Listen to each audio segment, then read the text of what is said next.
As a demon, the laws that bind you are very clear. If anyone should make a request of you using your true name, you must grant it, and take their soul in return. For the first time, you feel conflicted as you appear before a young girl with dyslexia who tried writing to Santa Claus.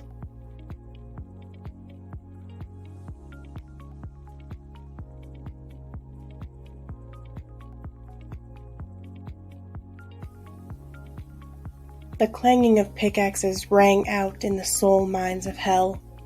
Thousands of workers were mining the souls of the damned to feed the infernal kilns. Sweat poured down the faces of everyone there except the winged demons, keeping watch from their perches high in the cliffs overhead. Stan Kalaus worked joyfully.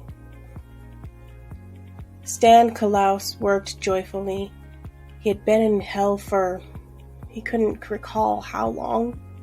Long enough to see countless workers come and go, being promoted to demon or being cast into the soul stone below for their poor work. He was determined to be the former rather than the latter, so he kept mining. A portal sparked open nearby, and a large demon with curled horns and large leathery wings stepped out. It was the foreman. He looked around until he locked eyes with Stan and approached him, pulling him upright. "Come with me."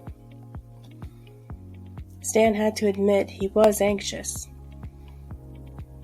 It was a good sign that he was not already encased in stone miles below, but he didn't know what to expect either, and that frightened him. He followed the foreman to the portal and nervously stepped through when the demon motioned forward. He felt a momentary burning and stepped out into an elaborate office made of bones and obsidian. And there at the desk was the boss. He had met him only once when he first arrived in hell and was assigned to the Soul Stone Mine, and he had seemingly not changed at all, though maybe his horns were slightly bigger. "Stan Kalaus, you have been a very hard worker. We have been impressed with your results. I had a feeling that you would do well there. Most people who were religious in life do well there." The boss smiled a wicked smile at him. This made Stan uncomfortable. "Well, everyone here deserves to be here. I'm just doing the Lord's work by helping to punish them," Stan said, avoiding making eye contact with the boss. "I'm glad you see it that way. Anyway, we have been so impressed with your work that you have been approved for a promotion. If you take it, you will immediately become a demon and will gain the abilities of one, as well as the obligations of one." "I accept," Stan said. "So quick to accept that which you don't know.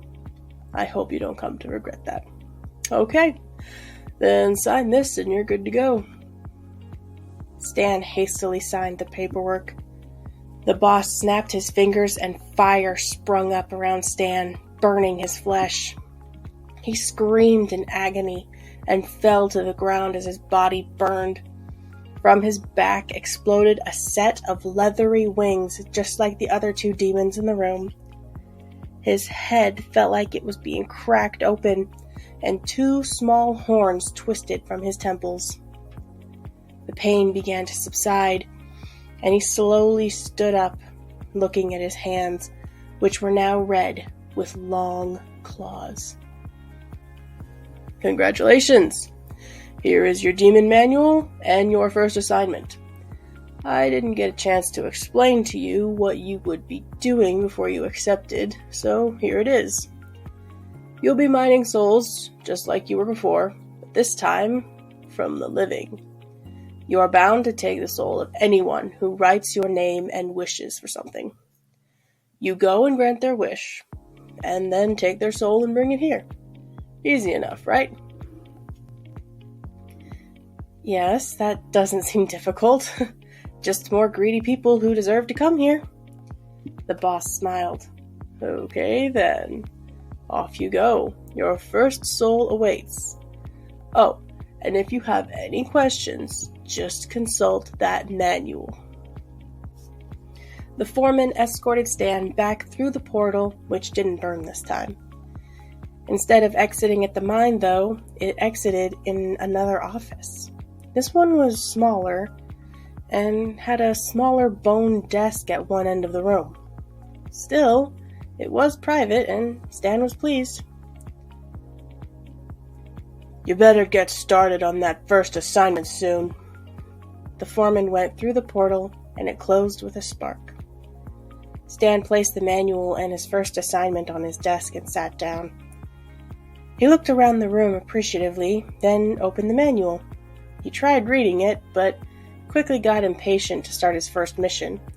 So he closed it and picked up the paper with his first task. Name: Susie Graham. Age: 7. Wish: Dear Stan Claus, this year for Christmas, I just want some money so my mommy won't have to work all the time and we can be together. Susie.